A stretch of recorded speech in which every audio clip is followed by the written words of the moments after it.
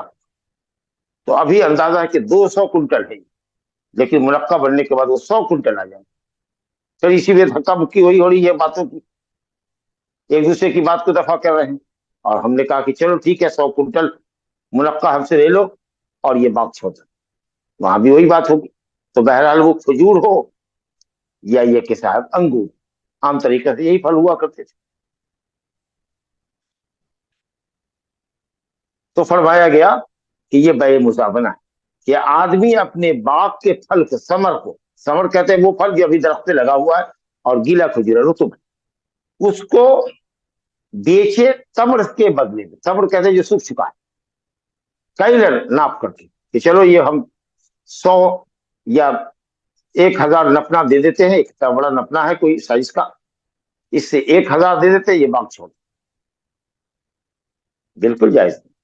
اگر کھجور سے کھجور بکڑی ہے آپ ایسے باغ کو لے لیجیے پیسے سے کہ اب یہ پھل کھانے کے لائق ہو گیا ہے، بولو باغ کی کیا قیمت ہے؟ کب 5 لاکھ، بھاؤ بٹا ہوتے ہوتے 4 لاکھ پہ ڈن ہوا، ٹھیک ہے 4 لاکھ لو باغ چھوڑ، اس میں تو کوئی شک ہی نہیں ہے، روپے پیسے سے تو آپ جو چاہے خرید، بس پھل کے پختگی ظاہر ہونے کا انتظار کریں، پھل پک کے گرنے لگے یا کھانے کے لائق بن جاتا ہے۔ لیکن کھجور کی بے اگر کھجور سے آپ کریں گے، یا اسی طریقے سے کھیت لگا ہوا ہے، کھیت میں پیداوار لگی ہوئی ہے، محصول ابھی آیا نہیں، پیداوار آئی نہیں، دیکھا کہ دانا سخت تو ہو گیا ہے، کہا کہ اندازہ کرو کہ اس کھیت میں جس کا رقبہ مثال کے طور پر 1 ایکڑ، اس 1 ایکڑ کے اندر کتنا آ سکتا ہے؟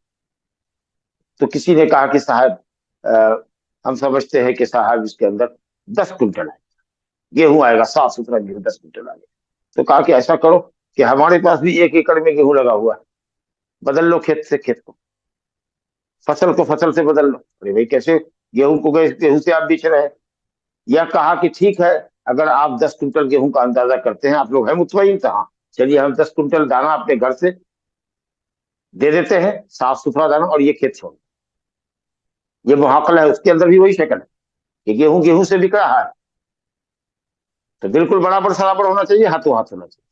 تو محاقلہ کھیتی کی بے کھیتی سے، دانے کی بے لگی ہوئی کھیتی سے، جبکہ دانا ایک ہی جنس کا ہو، گیہوں گیہوں سے ہو، اور اسی طریقے سے کھجور کی بے کھجور سے اگر ہو رہی، انگور کی بے منقع سے ہو رہی ہے، ایک اندازے کے مطابق کہ یہ انگور ابھی تو اتنا ہے، سوکھنے کے بعد جب یہ منقع اور کشمش بنے گا تو اتنا بنے گا، اتنا ہم سے منقع لے لو اور باغ چھوڑو تاکہ ہم رس بھرے انگور کھائیں اور بازار میں بیچیں۔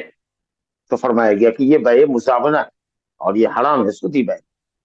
یہ بھی ایسا مرحایت ہے کہ آدمی اپنے باغ کے پھل کو، یہ درخت پہ لگا ہوا ہے تو تمر کہہ لیجیے، اور تمر اس کو کہیے جو آپ کے پاس ٹوٹا ہوا پھل ہے۔ اگر کھجور کا پیڑ ہے تو اس میں تمر کے بدلے میں ایک اندازے کے مطابق ناپ کر کے یا تول کر کے آپ نے دے دیا، 100 کنٹل اگر بتایا گیا تو، یا 1000 نفنا بتایا گیا تو اتنا آپ نے دے دیا اور باغ کا پھل خرید لیا۔ وہی کانا کرمن، اور اگر وہ انگور ہے تو آپ نے اندازہ کروایا کہ جب یہ زبیب منقع بنے گا تو کتنا ہوگا، تو ایک اندازہ ہو گیا کہ منقع 100 کنٹل ہوگا، چلو بھائی منقع دے دیتے ہیں، اور یہ پورا باغ جو ہے جو ابھی گریپس کی شکل میں ہے، رس بھرا انگور جو کھانے کے لائق ہو گیا ہے، وہ چھوڑ دو۔ یا اوکان زرعن، یہ دیکھیے محاقرہ کی طرف اشارہ ہوا، یا کھیتی ہی ہو، تو آپ کہیے کہ اس کھیت میں کتنا آئے گا غلہ؟ کہا گیا 10 کنٹل، کہا ٹھیک ہے 10 کنٹل دانا ہم دے دیتے ہیں گیہوں، اور یہ گیہوں کا کھیت ہمارے لیے چھوڑ دو۔ بالکل وہی شکل ہے جو بتایا۔ نہا عن ذالک کلہ، نبی صلی اللہ علیہ وسلم نے پھل کی بے اسی طرح کے پھل سے، کھجور کی بے کھجور سے کرنے سے، انگور کی بے منقع سے کرنے سے ایک اندازے سے، اور اسی طریقے سے لگی ہوئی کھیتی گیہوں کی ہے تو اس کو گیہوں سے، جو کو جو سے، برابر سرابر بیچنے کا جو حکم ہے اس کے خلاف یہ بے ہو رہی ہے جب آپ لگے ہوئے پھل کو بیچ رہے ہیں ٹوٹے ہوئے پھل سے ایک اندازہ کر کے، یا لگی ہوئی کھیتی کا اندازہ کر کے کہ اس میں کتنا کنٹل گیہوں آئے گا اتنا کنٹل ہم دے دیتے ہیں اور یہ کھیت ہمارے لیے چھوڑ دو۔ یہ جو بے محاقلہ ہے یہ دونوں شکل حرام کی ہے۔ اس سے ایک شکل نکلی ہوئی ہے بے مزابنہ سے، جس کو عرایا کہتے ہیں، وہ بے مزابنہ سے نکلی ہوئی شکل ہے، اس کا ذکر انشاءاللہ اپنی جگہ پر ہے۔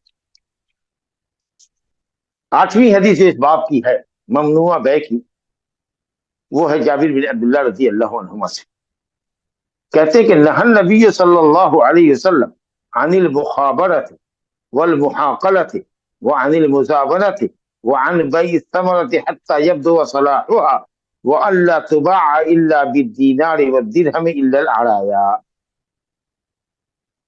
جابر بن عبداللہ انصاری رضی اللہ عنہ سے روایت سے کہتے ہیں کہ نبی صلی اللہ علیہ وسلم نے مخابرہ سے منع کیا، محاقلہ سے منع کیا ہے، مزابنہ سے منع کیا، اور پھل کی بیع پکنے سے پہلے کرنے سے منع کیا۔ تو ماشاءاللہ پھل کی بیع پکنے سے پہلے کرنے کی بات تو ہم کے آ چکے ہیں، اللہ یہ کہ آدمی بیع کرے اور اسی وقت توڑ دے تو بال اتفاق جائز ہے، لیکن یہ کہ چھوٹا پھل لینا اور پکنے تک کے لیے اس کو درخت پر چھوڑنا اور چھوڑنے کی شرط کے ساتھ خریدنا یہ حرام عمل ہے۔ اور اگر اس کے بعد بھی یہ صورت ہو جاتی ہے تو پھر نقصان اگر ہوتا ہے پھل خریدنے والے کو تو اس کے نقصان کی تلافی کے لیے بائع کو تیار رہنا چاہیے۔ تو یہ بھی ہم پڑھ کے آ چکے ہیں۔ محاقلہ اور مزابنہ بھی ہم نے سنا کہ مزابنہ کہتے ہوئے لگے ہوئے پھل کو، ٹوٹے ہوئے پھل، لگے ہوئے پھل کا اندازہ کر کے کہ جب یہ رطب تمر بنے گا، جب یہ عنب زبیب اور منقع بنے گا تو کتنا ہوگا اتنا ہم دے دیتے ہیں ابھی منقع، اور تمر دے دیتے ہیں سکا ہوا، یہ بات چھوڑ۔ اور محاقلہ لگی ہوئی کھیتی کا اندازہ کر کے کتنا کنٹل اس میں آئے گا اتنا کنٹل غلہ لے لو، کھیت چھوڑ دو۔ یہ تو محاقلہ اور مزابنہ بھی ہم نے پڑھا۔ اس میں ایک نیا لفظ ہے وہ عن المخابرہ۔ یہ خبار کیا ہے؟ مخابر جو خبار سے ہے، یہ خبار کہتے ہیں نرم ہموار زمین کو جو قابل کاشت ہو۔ اسی سے خبیر کہتے ہیں کسان کو جو ہل چلاتا ہو، اس کے اندر بیج ڈالتا۔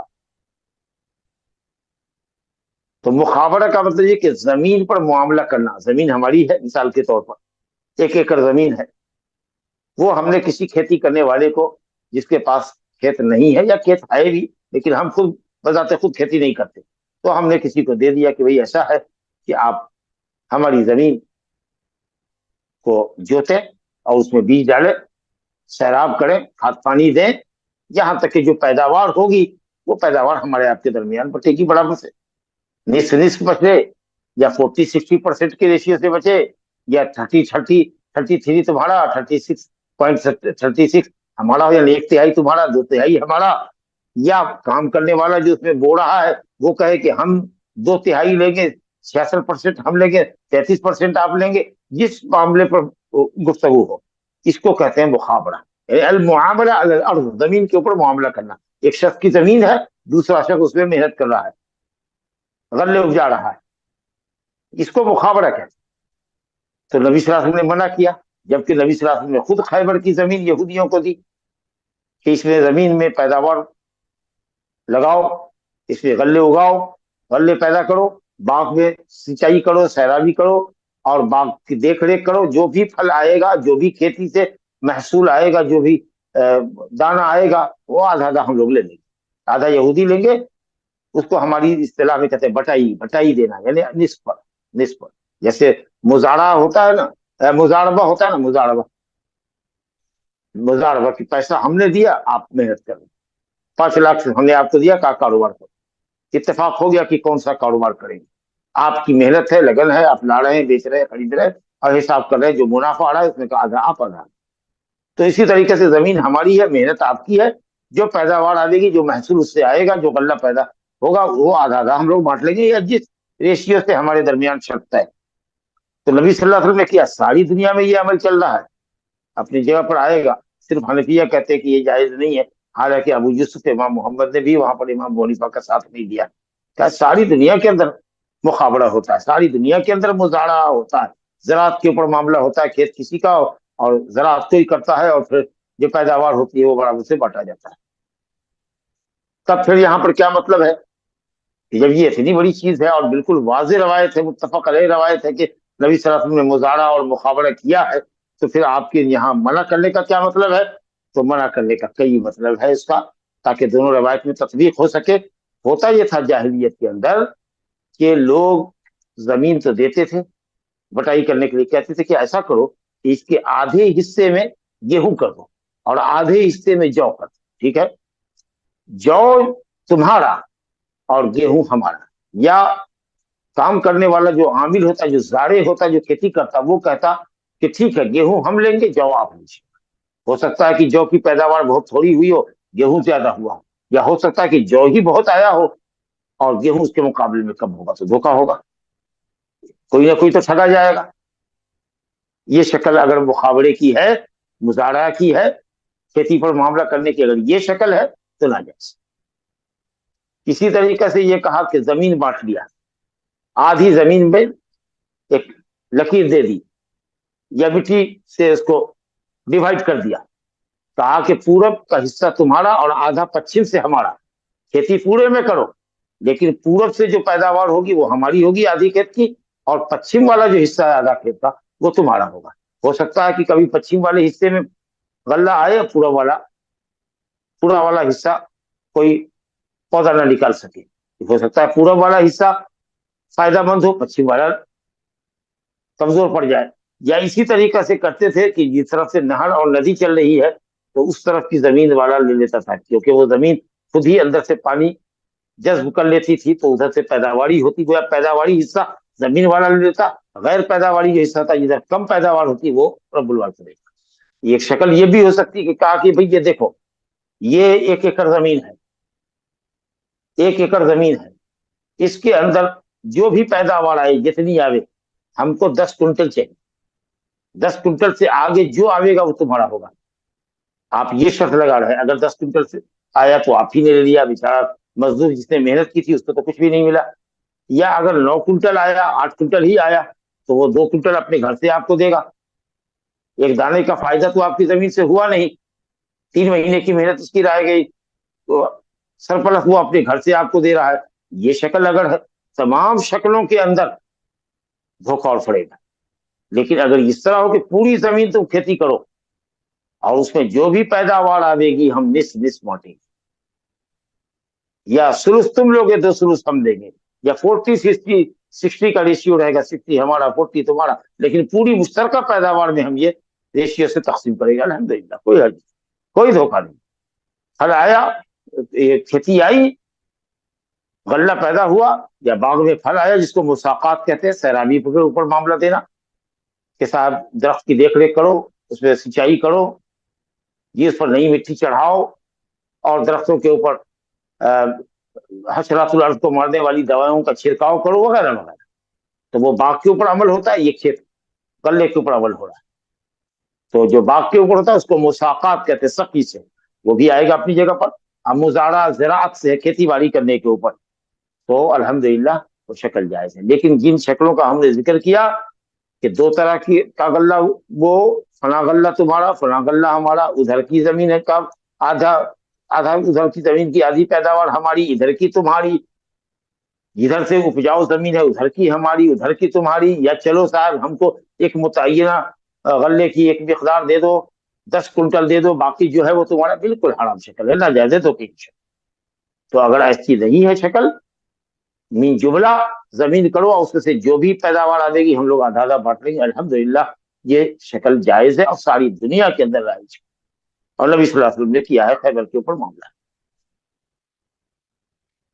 تو یہ ہوا مخابرہ، زمین کے اوپر معاملہ کرنا۔ تو یہ ایک نیا لفظ تھا جس کو مزارع بھی کہتے ہیں، وہ شاید الگ سے ایک حدیث لائیں گے اس باب میں، آگے کسی باب میں، مزارع، باب المزارع والمساقات، کھیتی کرنے کے لیے کسی کو دینا، یا باغ کی اصلاح اور سینچائی کے لیے کسی کو دینا، اور اس شرط پر کہ پیداوار آئے گی تو پوری پیداوار سے ہم آدھا لے لیں گے۔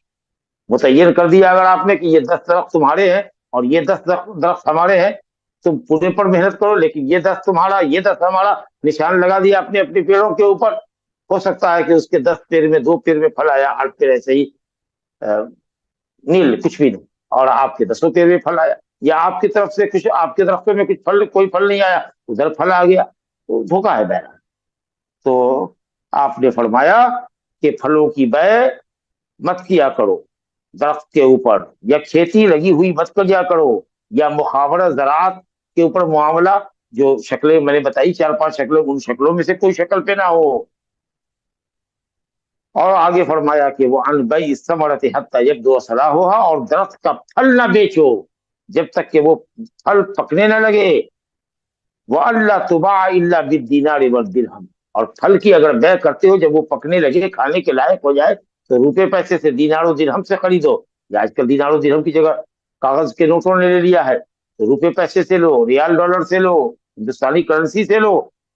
پھل دے کر کے پھل نہ لو الا العرایا، صرف ایک شکل میں جائز ہوگا کہ کھجور کی بیع کھجور سے کی جائے. عرایا ایک شکل ہے خاص بیع کی، اس کو ابھی ہم پڑھیں گے. تو آپ نے کہا کہ اس شکل میں پھل دے کر کے پھل لے سکتے ہیں، کھجور دے کر کے درخت پر لگا ہوا کھجور لے سکتے ہیں، ورنہ روپے پیسے سے لیا کرو جب وہ پھل کھانے کے لائق ہو جائے. پھل سے پھل خریدنا، کھجور سے کھجور کو خریدنا، یہ بیع مزابنہ ہے. اس سے صرف ایک شکل نکلی ہوئی ہے بیع عرایا کی، جس کا ذکر ابھی ہم کرنے والے ہیں اگلی حدیث میں. اس باب کے اندر یہ 9ویں حدیث ہے، پھر ایک 10ویں حدیث ہے، اور اس کے بعد انہوں نے باب العرایا کا باب ہی باندھا ہے، جس کے اندر 2 حدیثیں لے کر کے آئے ہیں. اگر ہم پڑھنے پر قادر ہوئے تو ٹھیک، نہیں تو پھر یہ عرایا کیا ہے، بیع مزابنہ سے نکلی ہوئی جو شکل ہے، اس کا ذکر انشاءاللہ کل کے درس میں. میں نے اس کو اس لیے مؤخر کیا ہے کہ چونکہ اس نام سے باب ہی الگ مؤلف نے قائم کیا ہے، اور عرایا کا جو مسئلہ ہے وہ الگ سے حدیث میں بیان کیا گیا ہے، اس لیے ہم اس کی تفصیل میں ابھی جانا نہیں چاہتے. چلیے صاحب، محاقلہ اسی کو کہتے ہیں بیع الحنطۃ فی سنبلھا بحنطہ. گیہوں جب وہ اپنے خوشے میں ہو، ابھی بالی میں ہو، تو اندازہ کرنا کہ صاحب اس بالی سے گیہوں کتنا آئے گا، اتنا گیہوں دے دیتے ہیں، اور اس کو محاقلہ کہتے ہیں. اب مزابنہ درخت پر لگے ہوئے پھل کا اندازہ کرنا کہ یہ رطب جب، یا یہ انگور جب منقع بنے گا، یا یہ رطب جب تمر بنے گا تو کتنا ہوگا اتنا دے دیتے ہیں، اور باغ کا پھل چھوڑ دیتے ہیں. یہ سب ہم سمجھ چکے ہیں. 9ویں حدیث اس باب کے اندر ہے، ابو مسعود انصاری بدری صحابی ہیں، ان سے روایت ہے ان ابی مسعود الانصاری رضی اللہ عنہ ان رسول اللہ صلی اللہ علیہ وسلم نہا عن ثمن الکلب ومہر البغی وحلوان الکاہن. اور اسی مفہوم کی ایک حدیث ہے، نیچے بھی ہے، اس کے اندر صرف ایک نئے لفظ کا اضافہ ہے. اس حدیث کو بھی پڑھ لیتے ہیں. وعن رافع بن خدیج رضی اللہ عنہ ان رسول اللہ صلی اللہ علیہ وسلم قال ثمن الکلب خبیث ومہر البغی خبیث وکسب الحجام خبیث. ابو مسعود انصاری رضی اللہ عنہ سے روایت ہے، رسول اللہ صلی اللہ علیہ وسلم نے کتے کے ثمن سے منع فرمایا، کتے کو بیچنے سے اور اس کی قیمت لینے سے منع فرمایا. کتا انتہائی خبیث اور انتہائی نجس جانور، بلکہ انجس الحیوانات. پیشہ کرو، اچھا کرو، روزی روٹی کے لیے کمانے کے بہت سارے ذرائع، مقاصد طیبہ ہونی چاہیے، کمائی کا ذریعہ پاکیزہ ہونا چاہیے. گھٹیا رتی پیشہ مت کرو. کتے کی بیع کر رہے ہو، لا حول ولا قوت الا باللہ. کتے کی بیع سے منع فرمایا. اب چاہے وہ کتا معلم ہو، سکھایا ہوا ہو، ٹرینڈ ہو، یا کہ غیر سکھایا ہوا ہو، غیر معلم ہو، چاہے وہ شکار کا کتا ہو، یا مال مویشی کی حفاظت کے لیے پالا گیا ہو، یا کھیت کھلیان کی اور گھر کی حفاظت کے لیے کتے پالے گئے ہوں جو بیش قیمتی ہوتے ہیں، باہر ملکوں سے منگائے جاتے ہیں، شیفارڈ اور کیا سب ہوتا ہے کہ کتنی قسمیں ہوتی ہیں.